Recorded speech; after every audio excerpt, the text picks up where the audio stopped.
कबीर की खाला, जिसने पहले भी कबीर और अरिया को मिलाने की कोशिश की थी, अब फिर से उनकी मोहब्बत को मुकम्मल करने के लिए आगे आती है।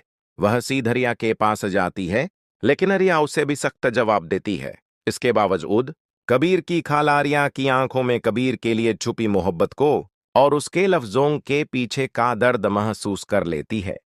उसे यकीन होता है कि रिया के बोलने का तरीका चाह ए जैसा भी हो, लेकिन उसके दिल में कबीर के लिए आज भी मोहब्बत जिंदा है।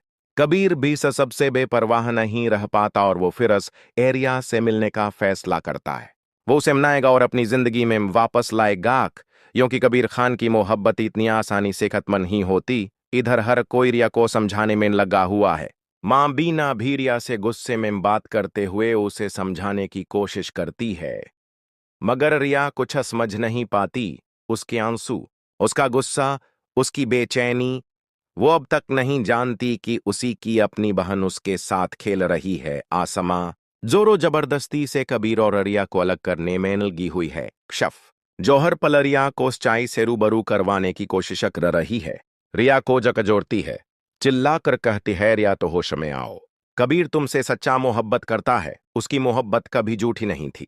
मगर अरिया की आंखों पर अब भी पनों का पर्दा पड़ा हुआ है। जब हवा घर लौटती है तो सिकंदर उसका पीछा करता है। रिया साफ कहती है कि भूतकाल में शायद वो उससे मोहब्बत करती थी, मगर अब नहीं।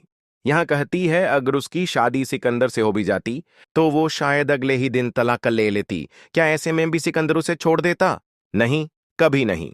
सिकंदर उसकी बात सुनकर खामोश हो जाता है। वह गहरे सोचा में डूब जाता है। आसमा हर समय रिया पर निगाहें रखती है। उसे डर है कहीं रिया की दिल की हालत अब बदल ना जाए। जैसे ही किसी की रिया से बात होती है, आसमा फौरन वहां पहुंच जाती है। सिकंदर अब आसमा से पूछता है कि अचानक उसके दिमाग में यह आरा प्लान आया कैसे। पहले तो उसने ऐसी कोई बात नहीं की थी, फिर एकदम से यह सबक क्या हो गया? क्या इसके पीछे कोई और है क्या? आसमा जाकर सारी बात वाजिद को बताती है। वाजिदा कहता है जो होना था वो हो चुका है, अब अगर तुम पीछे हटी तो क्लियर रूप से सब कुछ अब बिगड़ जाएगा और लोग तुम्हें नहीं गलत समझेंगे। इसलिए अब पीछे हटना का भी कोई मतलब नहीं। वैसे भी तुम्हें तो दले की आग में जलना ही था और इससे बेहतर तरीका कोई नहीं हो सकता था। अब सिर्फ एक ही मकस दह कि कबीर अरिया को तलाक दे। अगर ऐसा नहीं हुआ तो पूरा प्लान पानी में बह जाएगा।